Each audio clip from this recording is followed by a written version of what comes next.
کتاب کا خطبہ شروع ہوا تھا، لیکن اس سے پہلے آپ کو حدیث کی تعریف، حدیث کا موضوع، غرض و غایت اور اہمیت سے متعلق کچھ بات کی تھی۔ تو حدیث کی تعریف کوئی ساتھی سنا سکتے ہیں؟ سہولت سے سنا دیں جی، اگر کوئی سنانا چاہیں حدیث کی تعریف، آپ سنائیں گے؟ جی سنائیں۔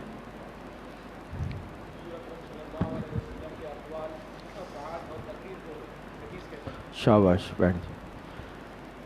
موضوع کوئی بتا سکتے ہیں؟ جی بتائیں جی بتائیں۔ شاباش، آپ علیہ السلام کی ذات مبارکہ یہ حدیث کا موضوع ہے، اور غرض و غایت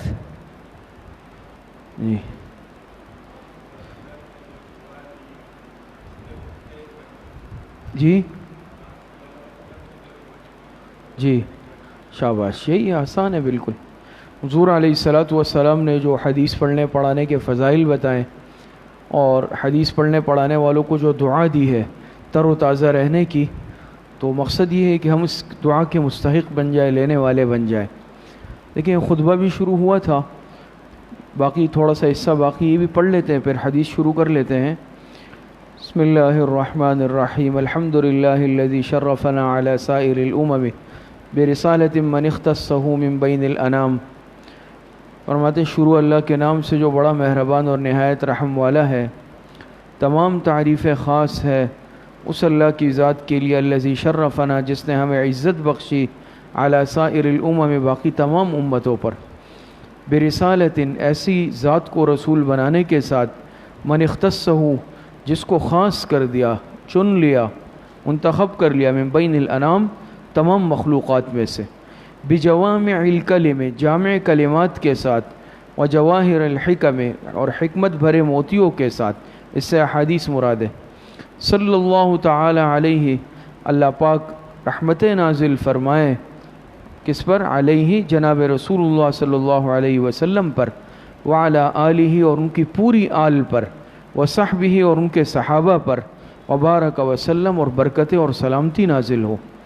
ما نطق اللسان بمدحہ، جب تک کہ زبان اس کی تعریف کو بولتی رہے، ونسخ القلم، اور جب تک قلم اس کی تعریف کو لکھتا رہے، یعنی روز قیامت۔ یہاں تک بات ہوئی تھی، ٹھیک ہے نا؟ ترجمہ بھی ہوا، آگے بھی ترجمہ کر لیتے ہیں تاکہ خطبہ پورا ہو جائے، پھر انشاءاللہ حدیث شروع کر لیں گے۔ آگے فرماتے اما بعد، اما بعد، آپ حضرات عام خطبوں میں بھی سنتے ہیں اما بعد، ای اما بعد، کیا مطلب بعد؟ ای بعد الحمد والصلاۃ، ہرچہ حمد و صلاۃ کے بعد۔ فرماتے ہیں اب کتاب کا تعارف، خطبے کا جو پہلا حصہ ہوتا ہے وہ اللہ پاک کی حمد و ثنا اور حضور علیہ السلام پر درود اور سلامتی پر مشتمل ہوتا ہے۔ اس کے بعد مصنف کچھ کتاب کا تعارف کرواتے ہیں۔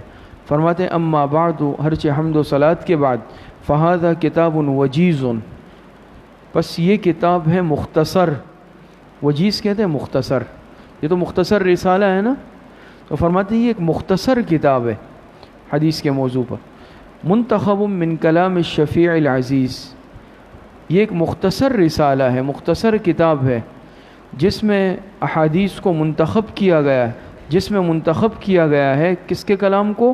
من کلام الشفیع العزیز، ایسی ذات کے کلام کو کہ جو شفاعت کرنے والی ہے اور عزتوں والی ہے، ٹھیک ہے نا؟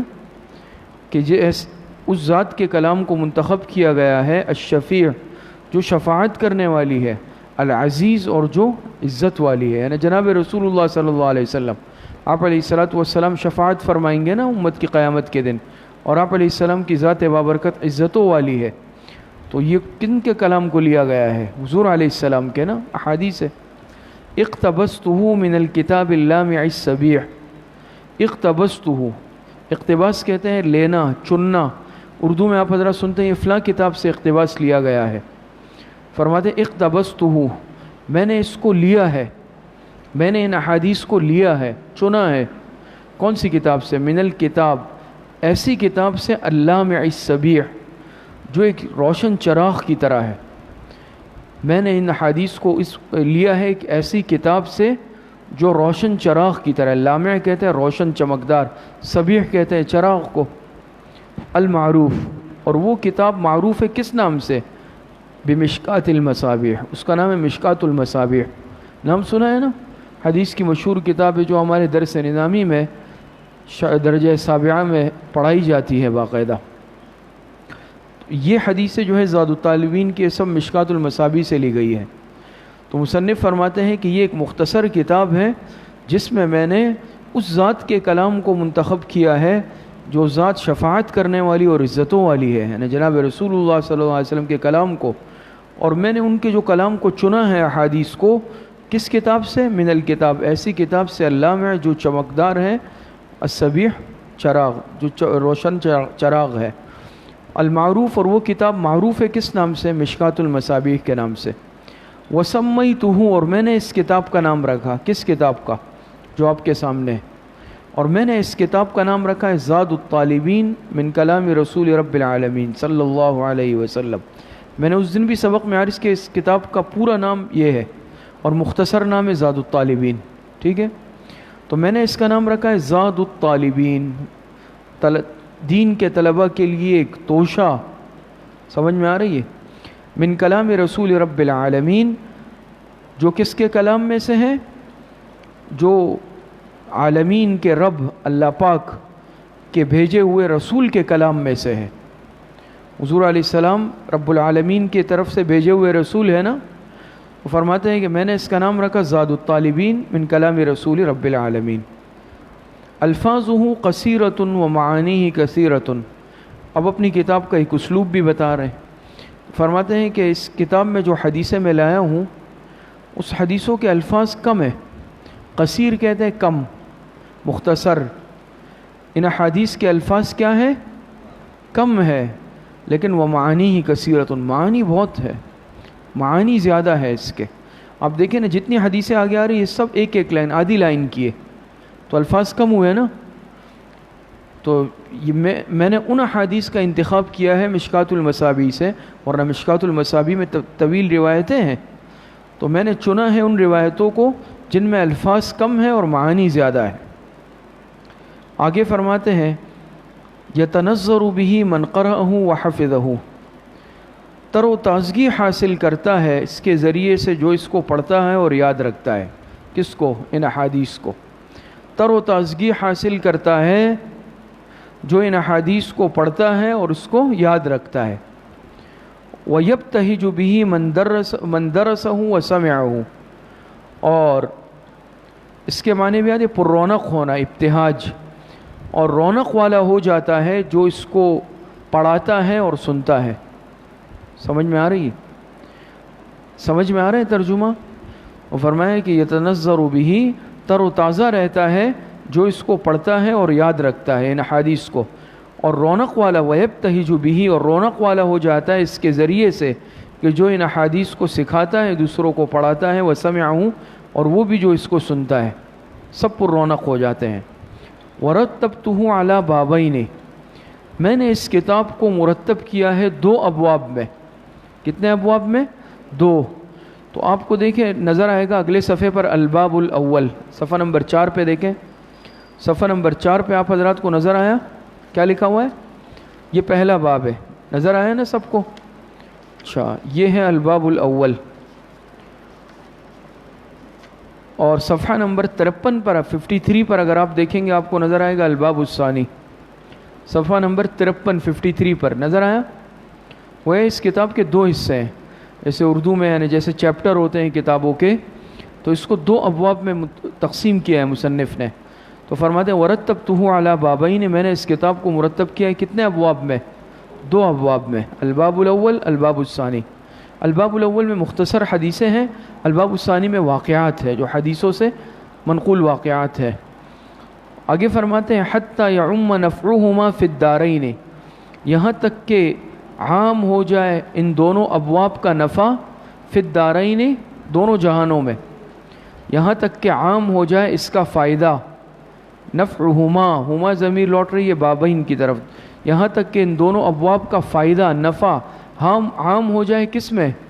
دو دارین کہتے ہیں ای دنیا والآخرہ، دنیا میں بھی آخرت میں بھی. دنیا میں بھی اللہ کرے اس کا فائدہ عام ہو، لوگ پڑھے حدیثوں کو عمل کریں، اور آخرت میں بھی عام ہو کہ اس کی برکت سے اللہ پاک آخرت میں اجر و ثواب دے. سمجھ گئے نا دنیا اور آخرت کا فائدہ. فرماتے ہیں یہاں تک کہ عام ہو جائے ان دونوں ابواب کا فائدہ دنیا میں بھی اور آخرت میں بھی، دارین میں. آخر میں دعائیہ کلمات فرماتے ہیں واللہ اسأل ان یجعلہ خالصا لوجہہ الکریم. مصنف فرماتے ہیں کہ میں اللہ پاک سے سوال کرتا ہوں، واللہ اسأل، میں اللہ پاک سے سوال کرتا ہوں کہ یجعلہ، کہ اللہ پاک بنا دے اس کتاب کو خالصا لوجہہ الکریم، خاص اپنی ذات مبارک کے لیے. سمجھ میں آ رہی ہے؟ اپنی کریم ذات کے لیے اللہ پاک اس کتاب کو خاص کر دے. سمجھ میں آ رہی ہے؟ میں دعا کرتا ہوں اللہ پاک سے کہ اللہ پاک اس کتاب کو یعنی قبولیت دے دے، اللہ پاک اس کتاب کو اپنی معزز ذات کے لیے خاص کر دے، کریم ذات کے لیے خاص کر دے، یعنی اس میں کوئی دنیاوی مقصد نہ آئے، ریاکاری نہ آئے، اللہ پاک اس کو اپنی ذات کے لیے خاص کر دے. وَسَبَبًا لِدُخُولِ دَارِ النَّعِيمِ، اور اللہ پاک بنا دے اس کو کس کا ذریعہ؟ دار النعیم کہتے ہیں نعمتوں والا گھر، کنایہ ہے جنت سے. اللہ پاک اس کتاب کو جنت میں داخلے کا سبب بنا دے، اور سبب بنا دے لدخول دار النعیم، نعمتوں والے گھر میں داخلے کا. تو نعمتوں والا گھر کون سا ہے؟ جنت ہے. اور اللہ پاک اس کتاب کو بنا دے یعنی میرے لیے جنتوں والے گھر میں، بلکہ سب کے لیے جنت میں داخلے کا سبب بنا دے. فَإِنَّهُ وَاسِعُ الْمَغْفِرَةِ، کیونکہ اللہ پاک کی ذات بہت وسیع مغفرت والی ہے، بڑے مہربان ہیں اللہ پاک، بخشنے والے ہیں. فَإِنَّهُ وَاسِعُ الْمَغْفِرَةِ، کیونکہ اللہ پاک کیا ہے؟ واسع المغفرہ، یعنی بڑے بخشنے والے ہیں. وَإِنَّهُ ذُو الْفَضْلِ الْعَظِيمِ، اور اللہ پاک بہت بڑے فضل والے ہیں، بہت بڑے فضل والے ہیں. کچھ ترجمہ سمجھ میں آئے؟ یہ خطبہ تھا، ٹھیک ہے. حدیث ابھی شروع کرتے ہیں. اصل جو کتاب ہے وہ یہ حصہ الباب الاول سے دیکھ لیں، صفحہ نمبر 4. بسم اللہ الرحمن الرحیم. الباب الاول فی جوامع الکلم ومنابع الحکم والمواعظ الحسنۃ. پہلا باب، کچھ پوچھ رہے ساتھی؟ پہلا باب فی جوامع الکلم، کس نسخے الگ ہے؟ اچھا بشرا والے نہیں ہیں؟ بس ٹھیک ہے. 10 نمبر صفحہ، جو بھی صفحہ ہے کھول لیں اپنی کتاب میں. یہ کافی پرانا نسخہ ہے، اصل میں 8-10 سال پرانا ہے. تو فرماتے ہیں الباب الاول فی جوامع الکلم، پہلا باب ہے کس بارے میں؟ فی جوامع الکلم، جامع کلمات کے بارے میں. ومنابع الحکم، اور حکمت کے چشموں کے بارے میں. والمواعظ الحسنہ، اور بہترین نصیحتوں کے بارے میں. یہ حدیثوں کی طرف اشارہ ہے کہ یہ جو حدیثیں آ رہی ہیں نا، یہ جوامع الکلم ہے. یہ جو حدیثیں آ رہی ہیں ابھی آگے شروع ہوں گی، یہ حدیث جوامع الکلم ہے. جوامع الکلم سمجھے؟ اس دن میں نے تعریف کی، کوئی بتا سکتا ہے؟ شاباش. جس میں الفاظ کم ہو اس کلام کو کہتے ہیں جامع کلمات، جس میں الفاظ کم معانی زیادہ ہو. سمجھ میں آ رہی ہے؟ اور ومنابع الحکم، منابع منبع کی جمع ہے. منبع کہتے ہیں نکلنے کی جگہ جہاں سے چشمہ پھوٹتا ہے، حکم کہتے ہیں حکمتوں کو. اور یہ کتاب جوامع الکلم ہے، ومنابع الحکم، اور حکمت کے گویا سرچشمے ہیں. حضور علیہ السلام کے جو ارشادات مبارکہ ہیں یہ یقیناً حکمتوں کے چشمے ہیں. والمواعظ الحسنہ، اور بہترین نصیحت ہے، ہمارے لیے بہترین وعظ و نصیحت ہے. ٹھیک ہے، اس کے بارے میں اس کا مطلب بھی سمجھ گئے. آگے دیکھیں. بسم اللہ الرحمن الرحیم. قال النبی صلی اللہ علیہ وسلم. ترجمہ آپ حضرات لکھ لیا کریں، کاپی میں لکھیں، یا بہتر یہ ہے کہ کاپیاں ہوں ساتھیوں کے پاس تو بہتر ہے، کوئی نقطہ آ جائے، اہم نوٹ آ جائے. قال النبی صلی اللہ علیہ وسلم، جناب نبی کریم صلی اللہ علیہ وسلم کا ارشاد مبارک ہے، انما الاعمال بالنیات، کہ بے شک تمام اعمال کا دار و مدار نیت پر ہے، نیتوں پر ہے. تمام اعمال کا دار و مدار کس پر ہے؟ نیتوں پر ہے. وَإِنَّمَا لِامْرِئٍ مَّا نَوَىٰ، اور بے شک ہر شخص کے لیے وہی ہوگا جو کچھ اس نے نیت کی ہے، یعنی ہر شخص کو وہی بدلہ ملے گا کہ جس کی اس نے نیت کی ہے. فمن کا ترجمہ سمجھ آ رہا ہے؟ میں آہستہ آہستہ پھر دوبارہ بھی کر لوں گا. انما الاعمال بالنیات، بے شک تمام اعمال کا دار و مدار نیتوں پر ہے. وَإِنَّمَا لِامْرِئٍ مَّا نَوَىٰ، اور بے شک ہر شخص کو وہی ملے گا جو اس نے نیت کی ہوگی۔ فَمَنْ كَانَتْ هِجْرَتُهُ إِلَى اللَّهِ وَرَسُولِهِ، پس جس شخص نے ہجرت کی اللہ اور اس کے رسول کے لیے، یعنی اللہ اور اس کے رسول کی رضامندی کے لیے ہجرت کی، تو فَهِجْرَتُهُ إِلَى اللَّهِ وَرَسُولِهِ، پس اس کی ہجرت سمجھی جائے گی اللہ اور اس کے رسول کے لیے۔ وَمَنْ كَانَتْ هِجْرَتُهُ إِلَى دُنْيَا، اور اگر کسی نے ہجرت کی کس کے لیے؟ الی دنیا، دنیا کی خاطر، دنیا کی خاطر، یصیبها، تاکہ اسے حاصل کر لے۔ کسی نے دنیاوی مقصد کے لیے، دنیاوی مفاد کے لیے کی، یصیبها، تاکہ اسے حاصل کر لے۔ او امرأۃ یتزوجها، یا کسی نے ہجرت کی عورت کی خاطر، یتزوجها، تاکہ اس سے نکاح کر لے، شادی کر لے، تو فہجرته الی ما ہاجر الیہ، بس اس کی ہجرت سمجھی جائے گی اسی مقصد کے لیے جس مقصد کے لیے اس نے ہجرت کی ہے۔ لکھا ہے ترجمہ، سمجھ میں آیا ہے؟ کسی کو نہیں آئے تو بتا دے، پوچھ لے، پھر ترجمہ کرتا ہوں۔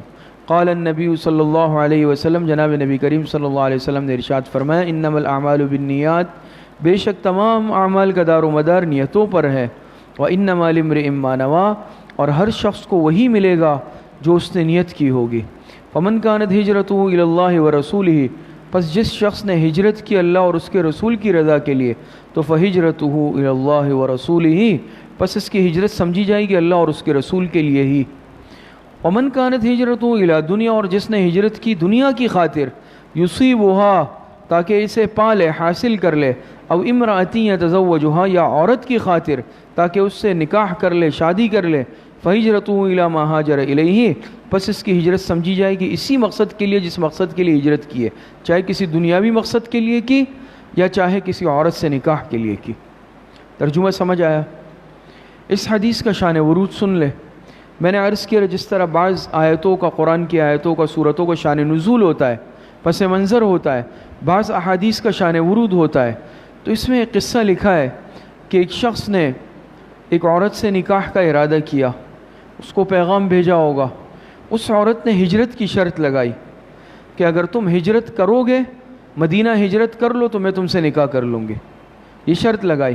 تو اس شخص نے ہجرت کی تو آپ علیہ الصلوۃ والسلام نے فرمایا، یہ پوری روایت ہے کہ ومن كانت ہجرتہ الی دنیا یصیبها او امرأۃ یتزوجها فہجرتہ الی ما ہاجر الیہ۔ ہجرت بہت بڑا عمل ہے، یہ بہت بڑا عمل ہے، جس طرح جہاد بہت بڑا عمل ہے، دعوت بہت بڑا عمل، ہجرت بھی بہت بڑا عمل ہے۔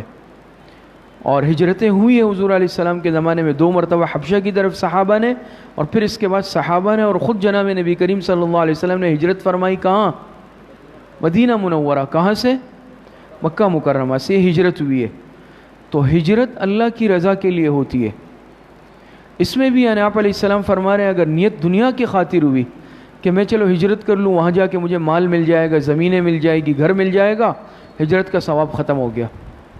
یا کسی عورت کی خاطر، جیسے اس شخص نے یہ عمل کیا تھا کہ عورت نے شرط لگائی تب شادی کروں گی جب تم ہجرت کرو گے، اس نے ہجرت کی اور نکاح کر لیا ہوگا۔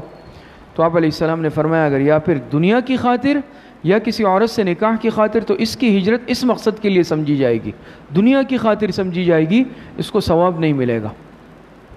سمجھ میں آ رہی ہے بات؟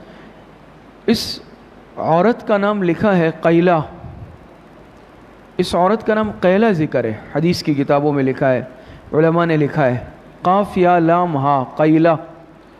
اس صحابی کا نام نہیں ذکر کیا گیا، کہیں بھی نہیں ہے، البتہ مہاجر ام قیس ان کو کہا جاتا ہے، مہاجر ام قیس ان کو کہا جاتا ہے، یہ ان کی کنیت یا لقب ہوگی، اصل نام معلوم نہیں ہے، لکھا نہیں ہے کسی نے، اللہ پاک نے چھپا لیا ہوگا، بہرحال ایک نظام ہے۔ تو ان کو مہاجر ام قیس کہا جاتا ہے اور نام معلوم نہیں ہے۔ عورت کا نام قیلہ ذکر کیا گیا ہے، یہ حدیث ذکر کی۔ 8:35 تک سبق ہے نا؟ اچھا، یہ حدیث بہت اہم حدیث ہے، اور امام بخاری رحمۃ اللہ علیہ اس کو بخاری شریف کی ابتدا میں لائے ہیں۔ پہلی حدیث یہ ہے انما الاعمال بالنیات۔ بخاری شریف حدیث کی صحاح 6 میں جو سب سے مشہور کتاب ہے، جس کو کہا جاتا ہے نا کہ اصح الکتب بعد کتاب اللہ، بخاری شریف قرآن کریم کے بعد سب سے صحیح ترین کتاب بخاری شریف ہے، اس میں امام بخاری رحمۃ اللہ علیہ یہ والی روایت پہلے لائے ہیں، انما الاعمال بالنیات والی۔ اور یہاں پر حضرت مفتی عاشق الہی بلند شہری رحمۃ اللہ علیہ نے اس کتاب کو شروع کیا، وہ بھی اس روایت کو لائے، چونکہ اس میں نیت سے متعلق بات ہے۔ یہ بتانا چاہتے ہیں کہ بھئی دین کا، حدیث کا علم آپ شروع کر رہے ہیں، ابتدا سے ہی اپنی نیت کو صحیح کر لیں، نیتوں کی تصحیح کر لیں۔ امام بخاری جس طرح یہ پیغام دینا چاہتے ہیں، یہاں بھی اس کتاب میں مصنف اس حدیث کو پہلے لا کر یہ بتانا چاہتے ہیں ہم سب طلباء کو کہ ہم یہ حدیث کی کتاب شروع کر رہے ہیں، آپ علیہ السلام کے ارشادات ہم پڑھیں گے، ہم اپنی نیت کی تصحیح کر لیں۔ ہم نے جو کورس میں داخلہ لیا آپ حضرات نے، تو اس کا مقصد واضح ہونا چاہیے، ہم اپنی نیت کی تصحیح کر لیں۔ اور نیت کی درستگی یہ بہت بڑا عمل ہے۔ ایک عام عمل ہو، اس کو اگر انسان اچھی نیت سے کر لے، وہ ثواب بن جاتا ہے، وہ عبادت بن جاتا ہے۔ تو یقیناً سب ساتھیوں کی نیت ہی کیا ہوگی؟ اللہ کی رضا ہی ہوگی یقیناً۔ پھر بھی بہرحال ہم اپنی نیت کو دیکھ لیں، استحضار کر لیں، اور ابھی یہیں پر اسی مجلس میں بیٹھ کر یہ نیت کر لیں کہ ہم یہ حدیث پڑھیں گے کس لیے؟ عمل کی نیت سے۔ ہم یہ کتاب پڑھیں گے، کورس ہم پڑھیں گے عمل کی نیت سے، دوسروں کو سکھانے کی نیت سے، اور جو حدیث پڑھیں گے آپ علیہ السلام کے ارشادات کو اپنی زندگی میں لانے کی نیت سے۔ سب انشاءاللہ یہی نیت کرتے ہیں نا؟ یہ تو نیت پر دار و مدار ہے، سب نیت پر ہر عمل کا دار و مدار۔ کیوں؟ اللہ پاک دل کی حالت کو دیکھتے ہیں۔ سمجھ میں آ رہی ہے؟ حدیث مبارکہ میں آتا ہے نا، آپ علیہ الصلاۃ والسلام نے فرمایا کہ ان اللہ ینظر الی ان اللہ لا ینظر الی صورکم، روایت میں آتا ہے نا، روایت کے الفاظ میرے ذہن سے نکل گئے، لیکن اس میں اس طرح ہے نا کہ ینظر الی قلوبکم واعمالکم، الی قلوبکم واعمالکم ولا ینظر الی صورکم واموالکم، غالباً اس طرح ہے کہ اللہ پاک تمہارے دلوں کو اور تمہارے اعمال کو دیکھتے ہیں، نہ کہ تمہارے ظاہری شکل و صورت اور تمہاری مال و دولت کو دیکھتے ہیں۔ تو فیصلے ہوتے ہیں دل کی نیت پر۔ نیت اگر اچھی ہوتی ہے تو یاد رکھے کہ انسان ترقی کے راستے پر بھی آتا ہے، اللہ پاک اس کے لیے علم کے راستے کھول دیتے ہیں، اور اللہ پاک اس سے دین کی خدمت لیتے ہیں۔ لیکن خدا نخواستہ اگر نیت فاسد ہوئی، کوئی دنیاوی مقصد پیش نظر ہوا، دنیاوی مفاد پیش نظر ہوا، یا پڑھنے سے ہم اگر یہ کہ بھئی چلو میں تو پڑھ رہا ہوں، دیکھو فلاں نہیں پڑھ رہے، یا پھر خدا نخواستہ باہر نکل کے جس نے نہیں پڑھا ہم اس کو حقارت کی نگاہ سے دیکھ لیں، دیکھو بھئی میں حدیث پڑھ رہا ہوں، قرآن تفسیر ترجمہ پڑھ رہا ہوں، اور اس نے یہ تو نہیں پڑھتا، یہ چیز بھی خطرناک ہے۔ سمجھ میں آ رہی ہے؟ اپنے آپ کو سب سے کمتر تصور کریں، عاجز، کسی کو حقارت کی نگاہ سے نہیں دیکھنا، عمل کی نیت سے، اللہ کو راضی کرنے کی نیت سے، اللہ اور اس کے رسول کی رضامندی کی نیت سے، اور دوسروں میں دعوت کی نیت سے۔ ہم خود بھی ان روایتوں کو جو پڑھیں گے، خود بھی عمل کریں گے، گھر والوں کو بھی سکھائیں گے، دوسروں کے عمل میں بھی لائیں گے، سب کریں گے نا انشاءاللہ۔ تو یہ جو پہلی حدیث ہے نیت سے متعلق ہے، اور یہ بتانا چاہتے ہیں کہ جب ہجرت جیسا بہت بڑا عمل یہ نیت کی خرابی کی وجہ سے ضائع ہو سکتا ہے، تو باقی اعمال کی پھر کیا حیثیت رہ جاتی ہے؟ ہجرت بہت بڑا عمل ہے، لیکن اس میں بھی اگر نیت دنیاوی مقصد کی ہو گئی، سمجھ میں آ رہی ہے، دنیاوی مفاد کے حصول کی ہو گئی، تو یہ عمل بھی ضائع ہو جاتا ہے۔ تو جب ہجرت جیسا بڑا عمل نیت کی خرابی کی وجہ سے فاسد ہو سکتا ہے، خراب ہو سکتا ہے، تو باقی اعمال بطریق اولیٰ ضائع ہو سکتے ہیں۔ آخری بات، سبق کا وقت ختم ہوا، ایک نقطے کے طور پر سمجھ لیں کہ یہاں پر فرمایا نا کہ فمن کانت ہجرتہ الی دنیا، جس نے ہجرت کی دنیا کے حصول کے لیے، کس چیز کے؟ دنیا کے سے، دنیا میں سب چیزیں آ گئی ما سوی اللہ، دنیا میں ہر چیز آ گئی نا، مال دولت، زمینیں، اسباب، عورت، سونا چاندی، جو کچھ ہے ما سوی اللہ وہ سب دنیا ہے، سب آ گیا۔ پھر آگے فرمائے کہ وہ امراتی یتزوج، یا عورت کی شادی کی نیت سے، عورت سے، اس کو پھر کیوں لائے؟ ایک علمی نقطہ ہے لیکن میں ویسے ہی بیان کر دیتا ہوں آپ حضرات کے فائدے کے لیے، وہ طلبہ سے ہم بیان کرتے ہیں کہ دنیا کے اندر تو عورت بھی آ گئی، عورت سے شادی کرنا یہ بھی دنیا میں، یہ دنیا کہلاتا ہے، پھر اس کو الگ سے کیوں ذکر کیا؟ کچھ سوال سمجھ میں آ رہا ہے؟ الگ سے کیوں ذکر کیا؟ دنیا کے اندر تو یہ بھی آ گیا۔ بات سمجھ میں آ رہی ہے؟ کچھ بات سمجھ میں کوئی بتا سکتا ہے اس کا جواب؟ جی، اس کو الگ سے کیوں ذکر کیا؟ ایک جواب یہ ہے کہ چونکہ اس حدیث کا جو شان ورود ہے نا، مورد، وہ ہے یہ خاص واقعہ عورت کا، اس لیے اس کو الگ سے ذکر کیا۔ ابھی شان ورود آیا نا، اس کا جو واقعہ ہے اس کے پس منظر میں یہی معاملہ ہے عورت سے نکاح کا۔ جو شخص نے ہجرت کی اس کی نیت کیا تھی، عورت نے شرط لگائی اور اس نے ہجرت کر لی، تو اس حدیث کا جو مورد ہے، لانے کا سبب ہے، ورود کا سبب ہے، وہ ہے ہی اس عورت اور نکاح کا واقعہ، تو اس لیے اس کو الگ سے مستقل ذکر کیا، وہ امراتی ینکحوہا، ورنہ دنیا میں آ گیا۔ بات سمجھ میں آ گئی؟ جواب سمجھ میں آیا؟ مشکل تو نہیں ہے۔ دوسری وجہ علماء نے یہ لکھی کہ دنیا میں تو عورت آ گئی، لیکن عورت کا فتنہ پھر بہت زیادہ ہے، یہ ایک بہت بڑا فتنہ ہے عورت کا فتنہ۔ عورت کا فتنہ یہ عام فتنوں سے کئی گنا زیادہ خطرناک ہے، اس لیے اس کو مستقل الگ سے بھی ذکر کر دیا۔ اب امراتی ینکحوہا، سمجھ میں بات آئی؟ اللہ پاک صحیح عمل کی توفیق عطا فرمائے۔